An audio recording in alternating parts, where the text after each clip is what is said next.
নমস্কার বন্ধুরা, gardening with প্রিয়তা চ্যানেলে আপনাদের স্বাগত। আমি আজ যে গাছটির কথা বলবো সেটা হলো ইমপ্রেশন প্ল্যান্ট। যেটা যেটা দেখছেন আপনারা, সেটা আমার ছিল গতবারের ইমপ্রেশনের একটা প্ল্যান্ট, যেটাতে আমাদের খুব পুরো শীতকাল জুড়ে ভালো ফুল দিয়েছে এবং খুব সুন্দর, যেরকম নাম সেরকম সুন্দর ফুল এটার। তো এখন গ্রীষ্মকাল চলে এসেছে মোটামুটি, তো আমি প্ল্যান্টটাকে কিছু কাটিং করে দিয়েছিলাম যাতে আমার প্ল্যান্টটা আরো সুন্দর হয়।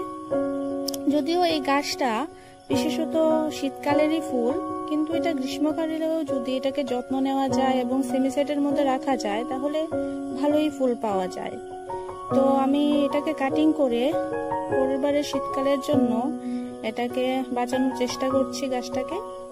তো এটাকে কাটিং করে আমি ওই গ্লাসটার মধ্যে আমি লাগিয়েছিলাম,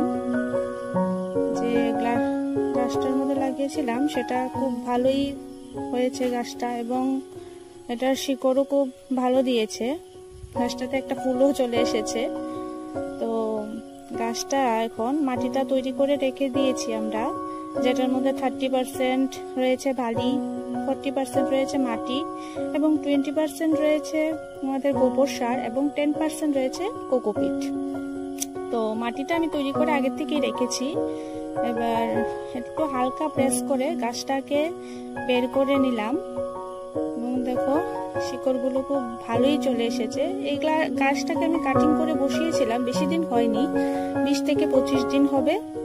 তাতে গাছটা খুব ভালোই গ্রো করেছে।